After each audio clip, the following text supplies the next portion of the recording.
Erev Tov Mevorach, Birshut Morai Verabotai, Bezrat Hashem Itbarach.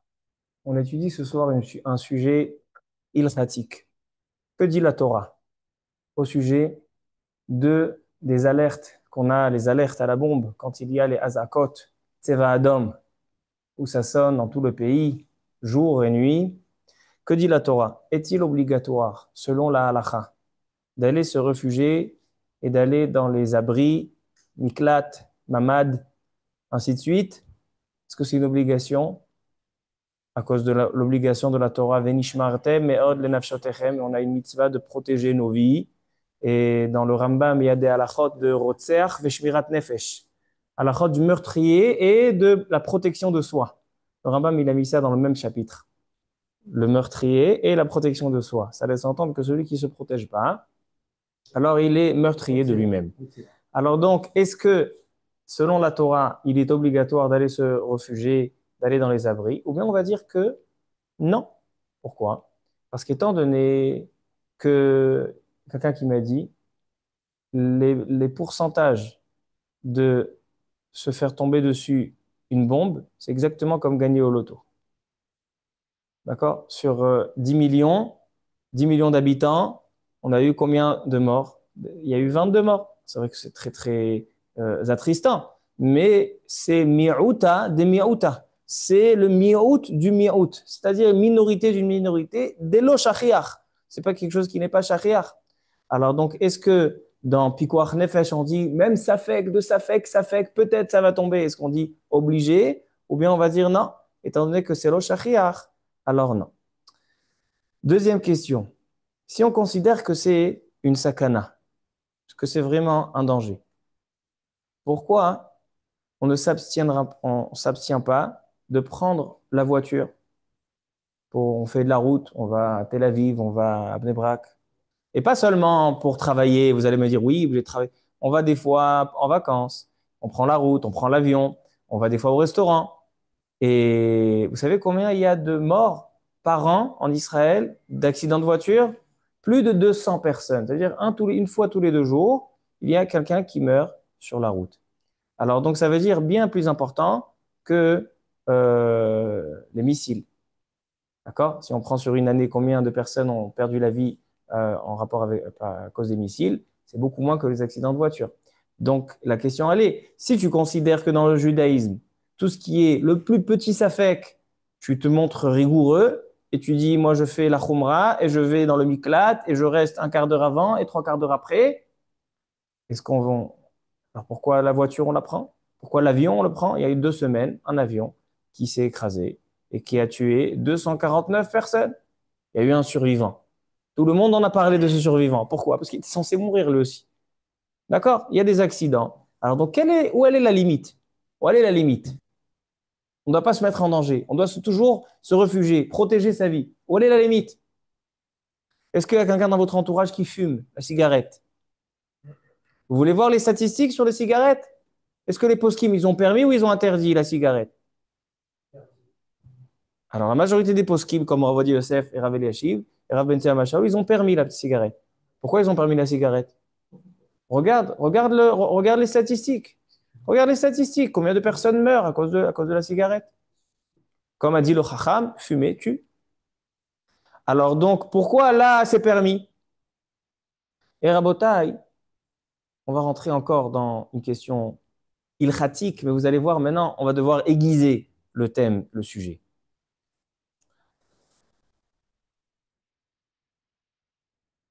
Il y a dans la halacha confrontation parfois entre se protéger en temps d'alerte, quand il y a la hazaka, et la halacha.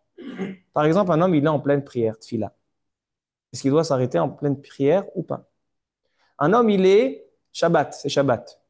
Pour pouvoir arriver à à l'endroit protégé, il faut qu'il prenne à tout prix l'ascenseur. Ou bien, il faut qu'il y ait un code digital. Il faut ouvrir avec le code digital. Khilul Shabbat. Prendre une voiture pour aller. Oh, Rabbah. Prendre une voiture pour aller dans un endroit, dans un abri. Khilul Shabbat. Est-ce que c'est vraiment un safek pikuach nefesh? Est-ce que c'est vraiment un safek pikuach nefesh et donc on est mechal le Shabbat? Ou bien on dit non. C'est vrai que quand on n'a aucun inconvénient, tu peux faire la ishtadlout de rentrer dans le miklat. Mais quand ça concerne le Shabbat, le Shabbat, non. Vous allez être très étonné de plusieurs des grands gdolim du Ham Israël. Qu'est-ce qu'ils ont dit à ce sujet? Juste, je termine les questions. Encore une question.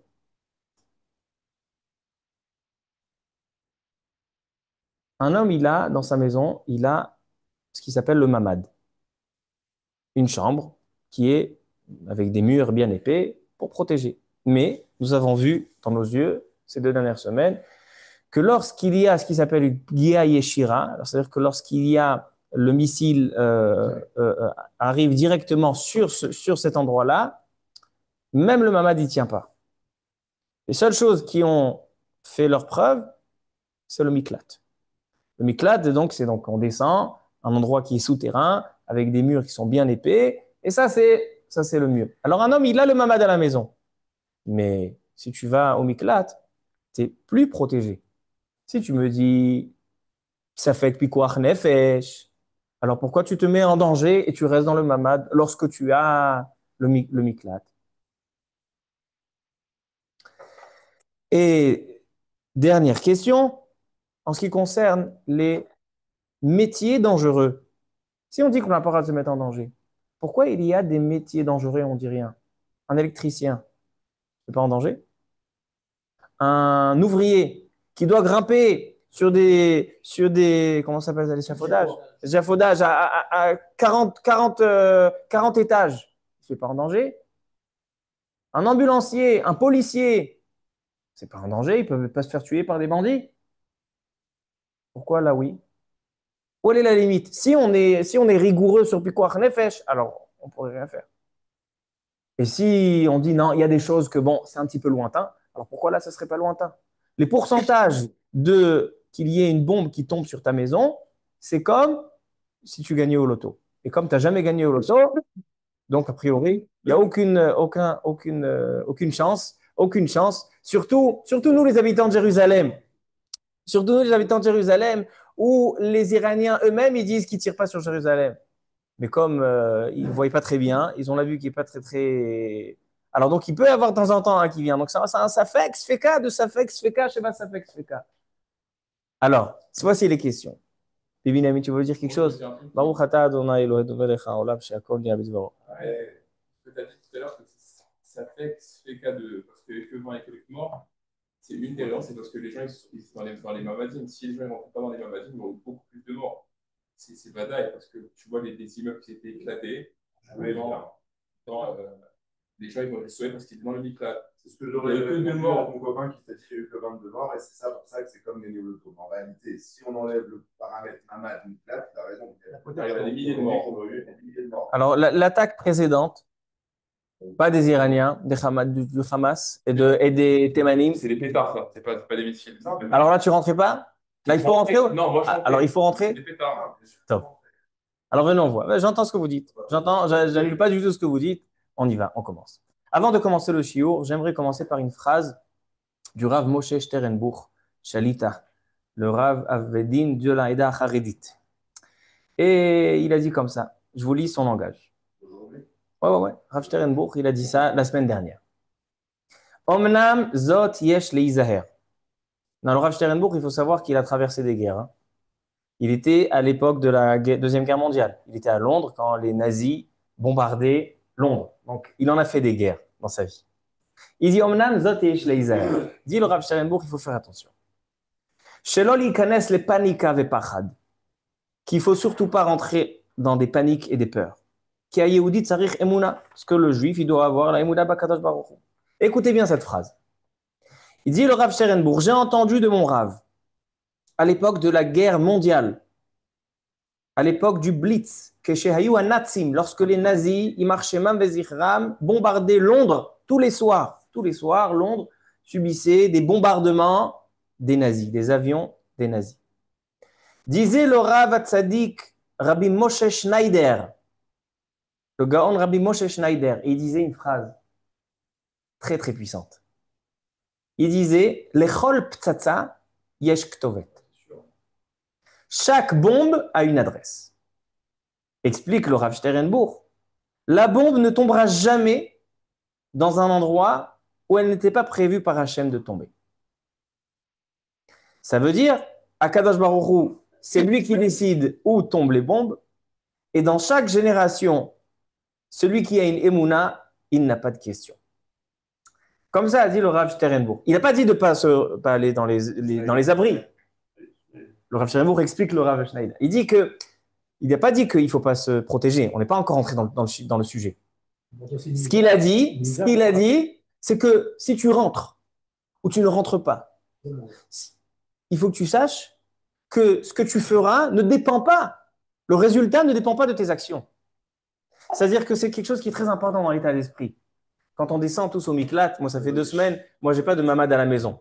Moi je descends avec tout le binyan, tous les gens du bâtiment, on descend tous ensemble, donc on voit tout en Israël dans le Miklat. Le grand Miklat, il y a presque 60 personnes. Et il y a plusieurs sortes de personnes qui descendent et qui rentrent dans le Miklat. Il y en a qui rentrent dans le Miklat, ils sont sûrs que parce qu'ils rentrent dans le Miklat, ils sont protégés. Ils se sauvent vite de la bombe, ils ferment. Et bien ceux-là, ce sont des personnes qui n'accomplissent pas ce qu'on vient de dire maintenant. Nous devons comprendre une chose, c'est que la bombe, elle a une adresse. C'est que tu sois dans le mamad ou que tu ne sois pas dans le mamad, si la bombe, elle doit t'atteindre, elle t'atteindra. Et si tu penses que tu t'es sauvé de la bombe, alors peut-être que la bombe va démolir le bâtiment qui est autour de toi et tu vas mourir étouffé dans le miklat.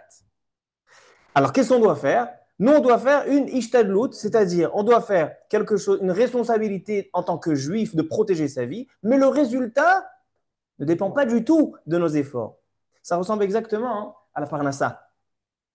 Les gens, la parnassa, c'est-à-dire gagner sa vie. Les gens, ils pensent, il faut que j'aille travailler, il faut que j'aille gagner ma vie. Je fais encore 1 heure, je vais gagner encore 100 shekels. Encore 1 heure, je vais gagner encore 200 shekels. Dit le Mishnah Bura. En riboui aishtadlut o mi'uta mashpia klal al mezonotav shel adam. Ki mezonotav shel adam ketzuvim lo mi Rosh Hashanah. Ce que tu dois recevoir, c'est déjà fixé depuis Rosh Hashanah et donc tu ne pourras rien changer. Tu ne pourras rien changer. La ishtadlut, par la ishtadlut, tu ne pourras pas changer. Comme ça dit le Mishnah Bura et comme ça dit le Rav Sternbourg. Tu sais qu'il a quelque chose, il peut faire quelque chose, comme s'il a une engagement que ça dépendrait peut-être de lui. Il peut rentrer dans le mamad, il sera plus tranquille. Peut-être qu'il va prendre un livre de limoud, il va étudier, et c'est peut-être le limoud qui va le sauver.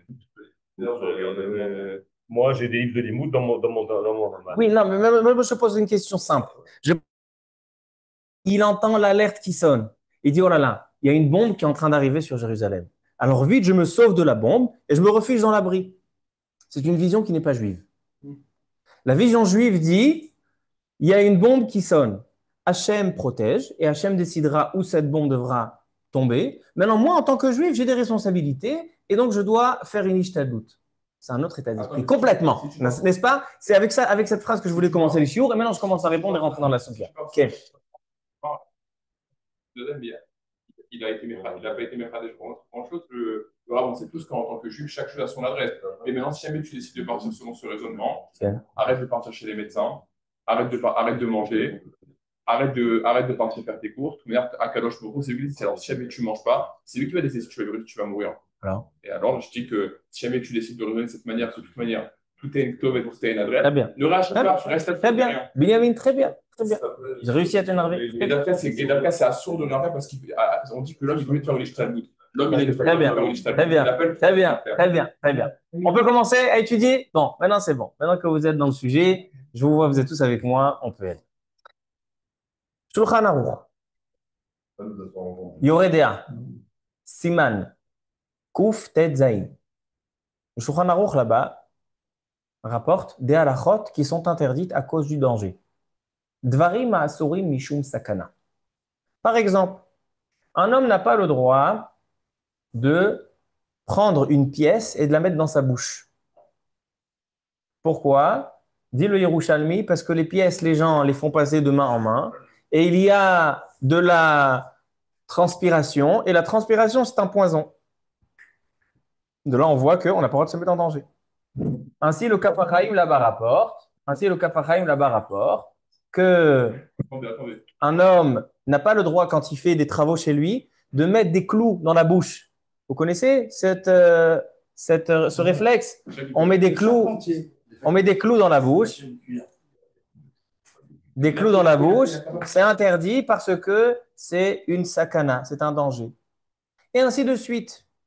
À l'époque, on n'avait pas le droit de prendre un verre d'eau ou un verre de toute boisson, de la laisser dévoiler sans surveillance et passer la nuit. Pourquoi? Parce qu'on a peur qu'il y ait un serpent qui vient, qui a mis son venin. Je crois en qu'aujourd'hui, il n'y a pas de khashaj gilouï parce qu'aujourd'hui, les serpents ne se trouvent pas dans les maisons. Donc, il n'y a pas ce khashaj. Donc, je crois en qu'il n'y a pas. Mais en tout cas, non. C'est le Gaon de Vilna et le Ben Israël, mais le Shulchan Aruch dit non. Maintenant, ça c'est à la chod qui sont clairs. On n'a pas le droit de se mettre en danger. Ainsi, on n'a pas le droit de passer un, en dessous un mur qui est en train de s'écrouler ou de rentrer dans une khourva. Une khourva, c'est-à-dire dans des ruines. Ainsi, on n'a pas le droit de marcher sur un pont qui n'est pas stable. Ainsi, on n'a pas le droit de traverser une rivière qui a un fort courant. Donc, ça, ce sont des halachot qui sont liés au danger. Donc, c'est évident qu'un homme doit se protéger et de ne pas se mettre en danger. Et ainsi, on voit dans Ilchot Shabbat, halachot Shabbat, on voit que même le plus petit du Safek du Pikuach Nefesh, lorsqu'on a un doute dans la vie, dans ce qui concerne la vie d'un homme, même Shabbat, on fait Khalel Shabbat. Si c'est Yom Kippour, on le fait manger à Yom Kippour, parce que Pikuach Nefesh, Dohe et Kol HaTorah Kula. Ça, c'est des choses qui sont simples. Mais il y a des dérogations. Et moi, c'est les dérogations qui vont m'intéresser. Et c'est là qu'on va essayer de répondre. Est-ce que un homme qui va pas dans l'abri lorsqu'il y a la sonnerie, est-ce qu'il est rotseach? Est-ce qu'il est en train de se mettre en danger, donc il a un digne de Me'abed Atzmoladat, un suicide ou pas? Alors venons, on voit. Gemara Masechet Yevamot, page 12. Daf Yudbet Amud Bet. Écoutez une souga intéressante. Machloket Rabbi Meir et Chachamim. Tane Rav Bibi Kame de Rav Nachman. Izacher al Tov. Alors, Shalosh Nashim Meshamshot Bemoch. Il y a 3 femmes que lorsqu'ils ont relation avec leur mari, ils ont le droit d'utiliser des préservatifs, comment on dit ça? Des préservatifs. Qui c'est? Tana, une femme qui s'est mariée très jeune. Me'uberet, une femme qui est enceinte. Et Menika, une femme qui est à l'aide. Ce sont les droits. Ce sont 3 femmes qui ont le droit d'avoir relation avec leur mari avec préservatif. Pourquoi? Mishum sakana, dit Rabbi Meir, parce que c'est un danger. La ktana, une jeune femme qui est petite en âge, c'est dangereux pour elle d'accoucher. Une me'uberet, dit Rashi, la me'uberet peut tomber enceinte lorsqu'elle est déjà enceinte et ça peut causer préjudice au fœtus. Ainsi, la ménika, une femme qui allait, elle peut tomber enceinte et donc le bébé n'aura plus de lait et donc on peut mettre en danger le bébé qui allait de sa maman. Donc, ce sont 3 femmes que dit Rabbi Meir, Mishum Sakana, à cause du danger, Meshamshot Bemor. Chachamim ne sont pas d'accord avec Rabbi Meir et la halacha sera comme Chachamim. Ils disent assourd d'utiliser le préservatif. Et donc, Meshamshot Kedarkam, ils vont avoir relation normale. Ve'yirachamu min hashamayim, et ils vont avoir protection min hashamayim. Ve'shomer petaim Hashem, et Hashem protège de tout danger. Aïe, aïe, aïe, aïe, aïe. Première dérogation. On voit ici que la Torah, elle te dit que c'est vrai qu'il y a un danger. C'est dangereux qu'une femme enceinte tombe enceinte, ou qu'une femme qui allait tombe enceinte, ou qu'une jeune fille trop jeune tombe enceinte. Mais Akadosh Baruch Hu protège. Et là, la elle est comme Chachamim. Je suis en train de parler des dérogations, après on va essayer de voir la définition. Deuxième, ça peut arriver. Quoi? Ça peut arriver. Comment ça peut arriver? Ça peut arriver. Une femme qui est enceinte. Comme ça, il dit Rashi. Regarde dans l'histoire, je suis sûr que ça a dû déjà, même, ça a dû arriver. Alors ça, c'est donc première Gemara, une première dérogation. On voit que les Chachamim, on ne va pas à 100% avec le Safek du Pikuach Nefesh. On ne va pas à 100%. On a vu une dérogation. Comment expliquer cette dérogation? Deuxième dérogation.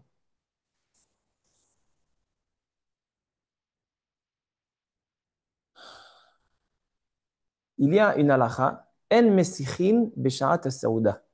Il est interdit de parler quand on mange un repas. De peur qu'il shema yakdim kanel veshet, de peur qu'il s'étouffe. Sakana, assour. Disent les poskim, aujourd'hui, on peut parler dans le repas. Pourquoi? Parce qu'aujourd'hui, on ne mange pas comme à l'époque. À l'époque, ils mangeaient couché. Si tu manges couché et tu parles en mangeant, tu peux t'étouffer. Mais si tu t'assois, alors il n'y a pas de danger.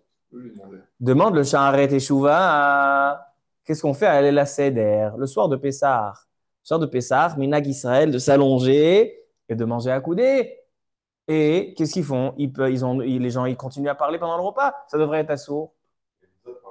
Dit la Gemara, dit le Sha'aret Teshuvah, Dashuba Rabim Veshomer Ptaim Hashem. C'est-à-dire qu'il y a des dangers que tout le monde les fait et il ne se passe rien, que tout le monde pratique et il ne se passe rien, et donc Hashem protège. Dashu barabim veshomer petaim Hashem. Petaim, peta, c'est surprendre quelqu'un. Ani maftia auto. Shomer petaim Hashem. Alors, donc, on voit une deuxième dérogation. Troisième dérogation. La Gemara dit dans Masechet Brachot Arba'at Tzrichim Leodot. Il y a 4 qui doivent remercier. Celui qui a traversé le désert, celui qui a traversé la mer, celui qui était malade et celui qui est sorti de prison, n'est-ce pas? Pourquoi? Parce que ces 4-là étaient en danger. Tous les chemins, Kol Adrachim Bechezgat Sakana. La prison, c'était la prison de l'époque où ils tuaient dans les prisons. Aole Minayam, il était en mer, c'était une grande sakana. Il était dans la forêt, dans le désert de la forêt, il y a des bêtes féroces. Qu'est-ce qu'il doit faire en sortant? Baruch ata Hashem Elokeinu melech haolam, agomel hayavim tovot shegemalani kol tuv. Et ainsi, quand il va, il fait tfilat haderech. Je ne comprends pas. Il fait une bracha parce qu'il s'est mis en danger. Poshéa! T'es un poshéa, t'es un rotseach, t'es un meurtrier. Qu'est-ce que tu te mets en danger? Tu vas dans des chemins où kol adrachim berezkat sakana, il y a plus de 200 morts en Israël chaque année d'accidents de voiture. Et toi, tu prends la voiture. Après, tu viens au Beth Knesset et tu fais à Gomel et tu offres un kidouche. Mais pour qui tu te prends? Encore s'il offre un kidouche, encore ça va. Mais il offre même pas un kidouche, encore pour qui tu te prends? Donc, Rabota, il faut mettre de l'ordre. On ne peut pas dire que dès qu'il y a un grain de danger, alors on s'arrête de vivre. On ne peut pas dire ça. Il faut qu'il y ait une limite. Il faut qu'il y ait une définition. Alors, vous voulez écouter une définition? Alors, on y va. On répond. Rav Ben Zion Abba Shaul, Alav Shalom, rapporte le Chazon-Ish et le Rav Chaim de Brisk. Dans la Gemara de Yevamot, la Gemara de ces trois femmes que la Gemara, elle dit que l'homme ait des relations avec eux sans aucune protection. Kadosh Baruch Hu est Rahamin Hashamayim, Shomer Petaim Hashem. Demande le Rav Chaim de Brisk et le Chazon-Ish. Mais comment on dit à un homme, mets-toi en danger et Hashem il sera merachem et Hashem il te protège? Depuis quand on fait ça? C'est un danger, c'est un danger. Les médecins ils disent que c'est dangereux. Abstiens-toi. C'est assaut. C'est quoi Mina Shamayim Merachmu Veshomer Petaim Hashem? Dit le Rav Chaim de Brisk et le Chazon-Ish. Je vous lis leur langage. Mais achar ve derech haolam veken derech hateva lachen mina shamayim yirachmu. Première définition. Toute chose que l'homme fait, qui est le derech haolam et le derech hateva. Kadosh Baruch Hu, il a créé un monde. Il a créé une nature. Il a créé des lois de la nature. Tout ce qui rentre dans le cadre des lois de la nature, même si ça comprend des dangers, Akadosh Baruch Hu, il protège. C'est-à-dire un homme, est-ce qu'il peut se lever le matin et aller à l'épicerie pour acheter de la baguette? Mais il doit traverser. Et parfois, il y a des gens qui se font écraser par des bus. Si il agit de manière naturelle, selon les lois de la nature, il ne se met pas en danger, il ne rentre pas dans le danger. Il ne va pas dans un enclos de lion et il commence à manger son sandwich là-bas. Non. Juste, il traverse pour aller à l'épicerie. Cet homme-là, il utilise les darkei ateva, les chemins de la nature. Et donc, même s'il y a des pourcentages de danger, on ne prend pas compte. Un homme, il prend des cachets, Doliprane, aspirine, des antibiotiques. Vous avez lu une fois tous les effets secondaires qu'il peut y avoir quand on prend un Doliprane. Vous faites des cauchemars si vous lisez ça. Même moi, je n'ai pas lu. Mais vous faites des cauchemars si vous lisez ça. Pourquoi on a le droit? Pourquoi on a le droit? Alors là, il y a une deuxième définition. Première définition, c'est que tout ce qui est dans les lois de la nature, il n'y a pas de problème. Deuxième définition. Tout ce que le monde, la majorité du monde, utilise comme chemin, derrière Rov Bnei Adam, Dashuba Rabim, comme dit la Gemara, tout le monde maintenant parle dans le repas et Baruch Hashem, ça se passe pas trop mal. On n'entend pas beaucoup de personnes qui s'étouffent en mangeant. C'est rare, mais normalement, les gens ils parlent dans le repas et personne ne s'étouffe. Dashuba Rabim.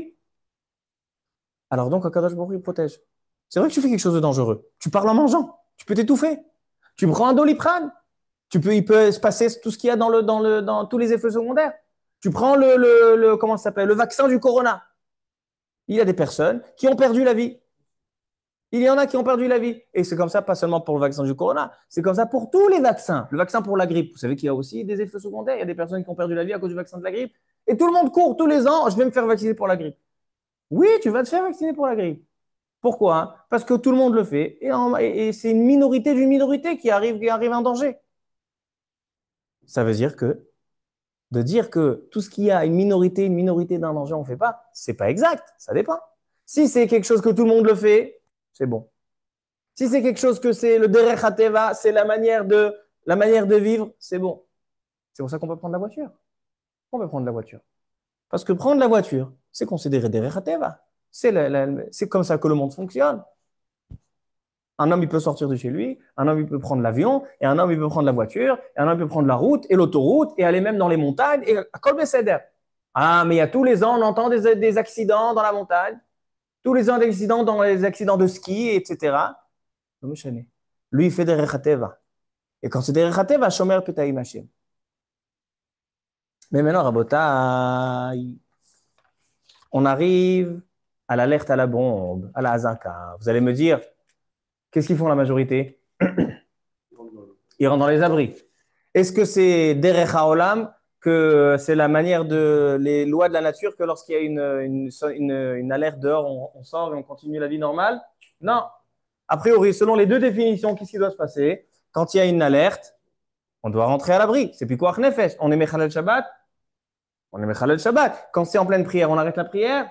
On arrête la prière. Quand on est en train d'étudier, on arrête l'étude. Oui, eh ben vous allez voir que non. Agaon Agadol Rav Chaim Kanievski. Vous avez entendu parler de lui? C'est un grand, נכון? הגאון רבי חיים קניבסקי הורה שאין להפסיק באמצע 18 ללכת המרחב המוגן.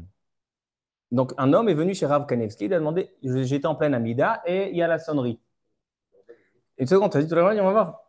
Aujourd'hui, j'ai ramené Rav Kanievski, Rav Karelitz, Rav Eliashiv, Rav Diaba. Aussi des Sfaradim. Alors, le Rav Chaim Kanievski, on lui a demandé, j'étais en pleine prière et il y a la sonnerie, il y a de l'alerte qui sonne. Est-ce que je m'arrête ou pas? Il a dit non. Demande le Rav Kanievski avec sourire. Ra'ita kvartil shenafal bimkomcha? Est-ce qu'une fois tu as vu une bombe qui est tombée dans le Beth Knesset où tu as prié? Il dit Rav Kanievski à kol zenes. Il dit tout est un nes. Ah, vous allez me dire en somchim ala nes. On n'a pas le droit de compter sur le nes. Il dit non. Et étant donné qu'Akadosh Baruch Hu, c'est comme ça qu'il fait la Anhaga, c'est comme ça qu'il dirige le monde, c'est que quand un homme il est en pleine mitzvah, il ne se passe rien, alors donc quand il prie, il ne s'arrête pas. Ça, c'est Rav Kanievski. Aval Beshat Limud Torah, ça c'est en pleine prière. Maintenant, quand c'est en pleine étude, il dit il faut s'arrêter et aller dans le Merchav Amugan. Il dit Aval Bebnei Brak, Mekubal Me'achazonish. Rav Kanievski, c'était le neveu du Chazonish. Il dit le Chazonish, il a dit qu'à Bnei Brak, il n'y aura rien. Même quand on étudie, on ne bouge pas. Ça, c'est Rav Kanievski. Je continue. Le Rav Nissim Karelitz, qui est un autre neveu du Chazonish, les deux, et Rav Chaim Kanievski, et le Rav Karelitz, les deux s'appellent Shmariaou Yosef. Un, il s'appelle Shmariaou Yosef Chaim, c'est Rav Chaim Kanievski, et un, il s'appelle Shmariaou Yosef Nissim, c'est Rav Nissim Karelitz. Les deux, c'est les neveux de Rav du Chazonish. Shmariaou Yosef, c'était le père du Chazonish. Le Rav Karelitz, il dit exactement l'inverse de son cousin. du Rav Kanevski. Il dit que quand c'est dans l'étude, ne t'arrête pas pour aller dans le miklat. Pourquoi? La Torah megina ou matzila. Mais quand c'est dans la tfila, yesh la psik. Le Rav Gross, Rabbi Hillel, t'as entendu parler du Rav Mordechai Gross de Bnei Brak? Alors lui, il dit que quand c'est dans la tfila, tu t'arrêtes, mais en le chalel Shabbat, afilou isur de Rabanan. Pourquoi? Ki enze sakana vadaït. Il dit on ne s'arrête pas, dans Shabbat, on ne fait même pas de Trilou. Ça veut dire, si Shabbat, il y a l'alarme, et donc il y a un code digital à l'entrée du Miklat, il dit le Rav Mordechai Gross, tu ne fais pas Trilou Shabbat. Pourquoi? Parce que ce n'est pas une sakana vadaït. Je continue, Rabotai. Je continue. Le Rav Yitzhak Zilberstein. Vous avez entendu parler du Rav Yitzhak Zilberstein? C'est le gendre du Rav Eliashiv. Lui, il dit au nom de son beau-père que non. C'est sakana, ça fait pikuach nefesh, doche Shabbat, doche tfila, doche limoud, et donc on s'arrête pour aller. Ainsi le Rav Zilberstein comme son beau-père. Et ainsi le Rav Oyerbach. Donc Rav Oyerbach, Rav Eliashiv. Donc les rabbanim de Yerushalayim, ils ont dit c'est une sakana et il faut pikuach nefesh.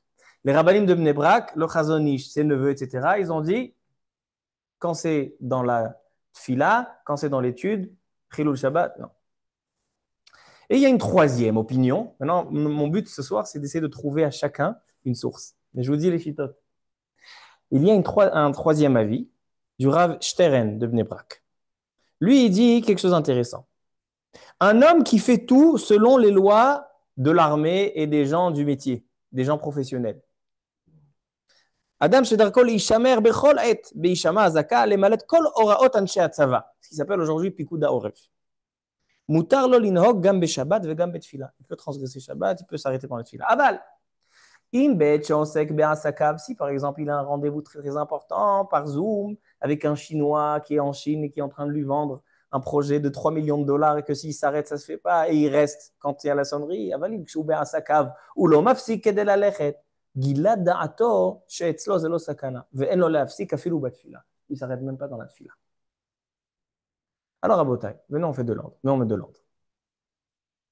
On a le Rav Eliashiv et le Rav Oyerbach qui disent que c'est une sakana. Et quand tu as une sakana, même si c'est 1 sur 1 million, parce qu'il y a eu, en 2 semaines, il y a eu plus de 20 morts sur 10 millions d'habitants, ça veut dire que c'est 2 sur 1 million. Donc, ça veut dire que c'est en pourcentage, c'est rien.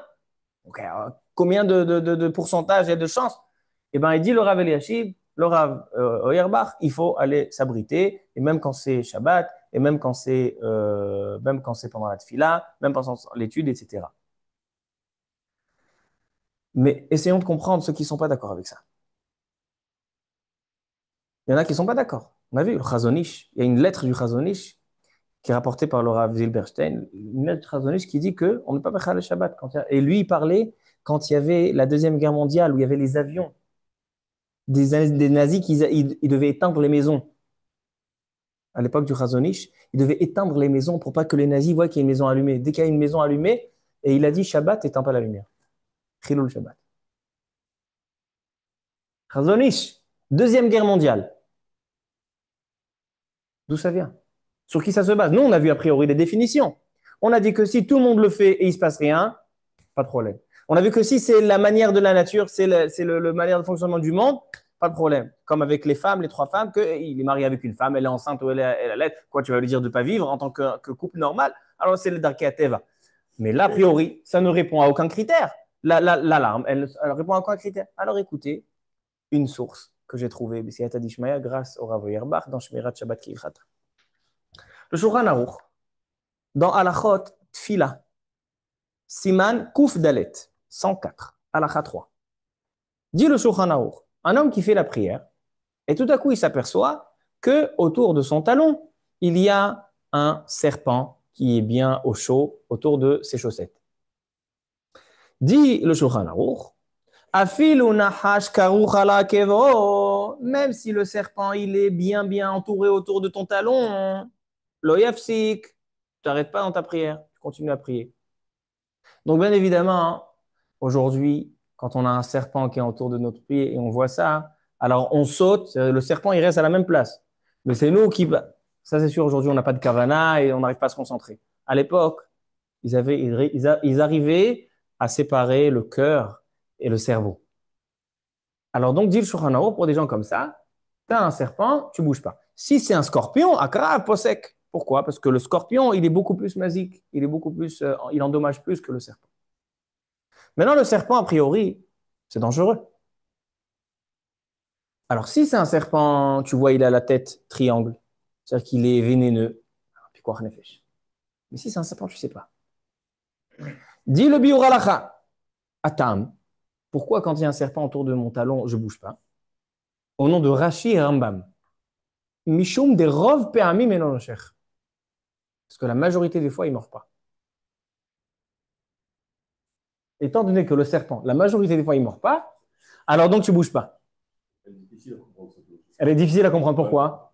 Parce que on dit qu'il y a une autorisation. Pour une femme enceinte qui est en train d'accoucher, il n'y a pas de vadaout qu'elle va mourir parce qu'on ne l'amène pas. On l'amène, on prend la voiture, on se la pose sur la tête et on va lâcher. Demande le Rav Elchanan Wasserman, Allah Vashalom Hashemi comme Damo.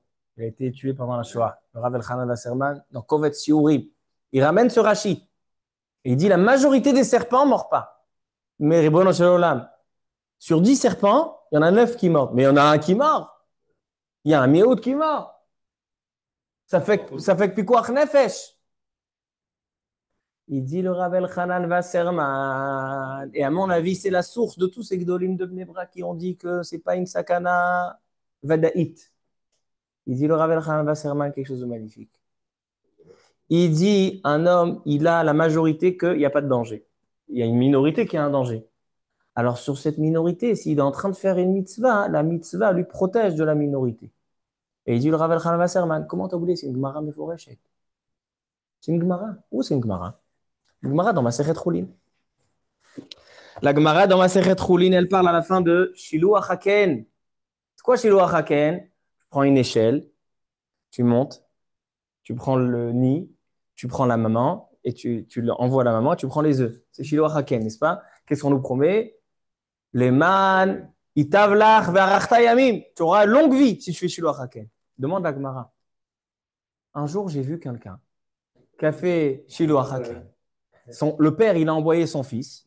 Et le fils, il est monté sur l'échelle. Il a fait Shiluach Haken. Il dit, papa, je vais avoir un Rechut Yamim. Il tombe, il meurt. La Gemara ne dit pas que c'est jamais dans le Midrashim, il va marquer oui. En tout cas, dit la Gemara, comment on peut comprendre ça? Dit la Gemara, non. Rechut Yamim, c'est Bar Olam Haba. Mais la Gemara, elle veut tenter une autre réponse. La Gemara, elle dit,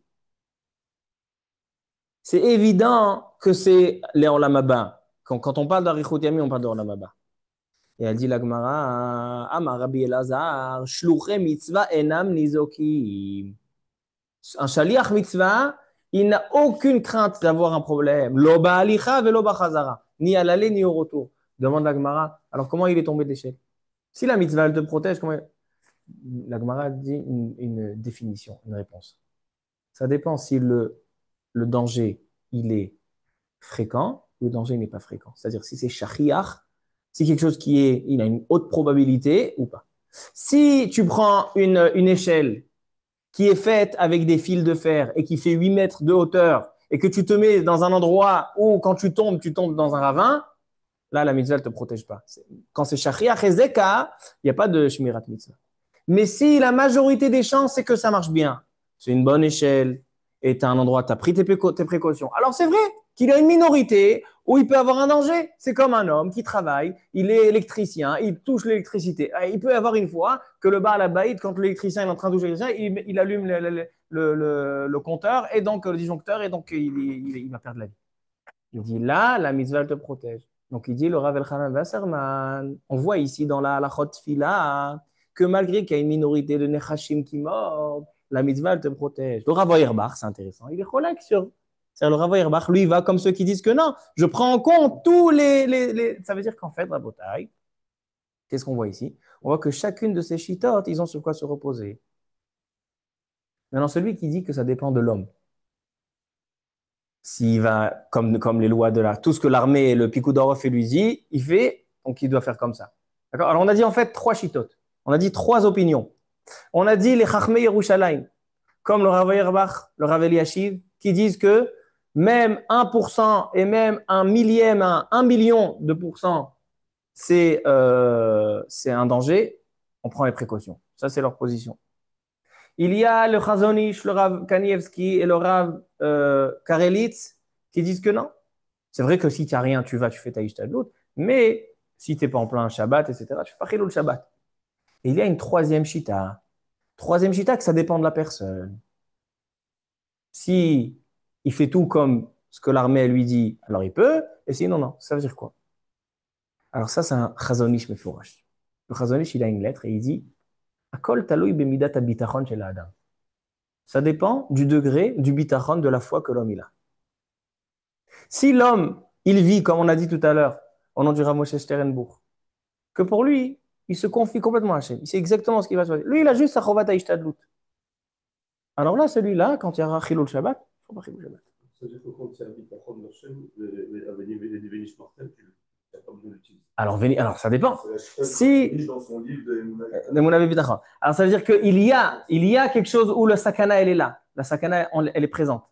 Par exemple, il y a un psak du Nodar Biyuda. Le Nodar Biyuda, Rav Yechezkel Landa Segal.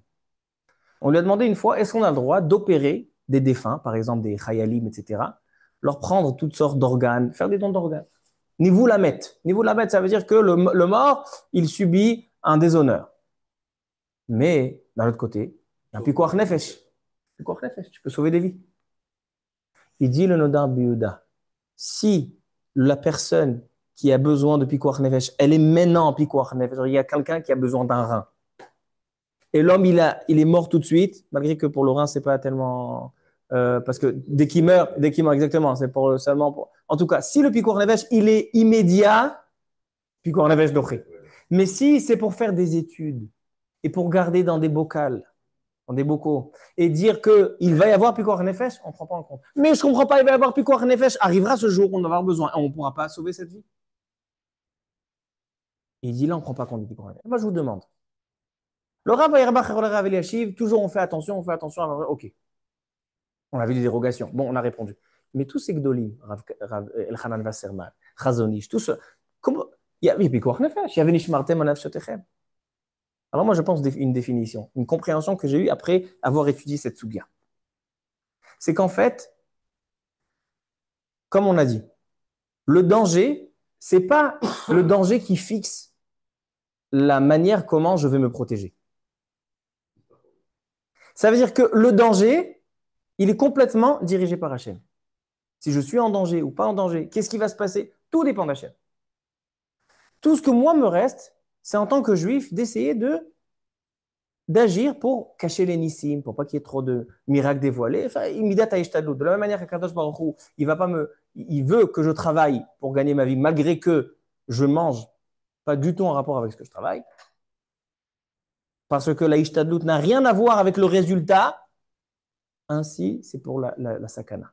C'est pas parce qu'il y a de la sakana, plus de sakana que je dois faire plus attention. Au moins, non, c'est pas le paramètre. Le paramètre, il est que dans chaque chose, il y a une obligation de se protéger.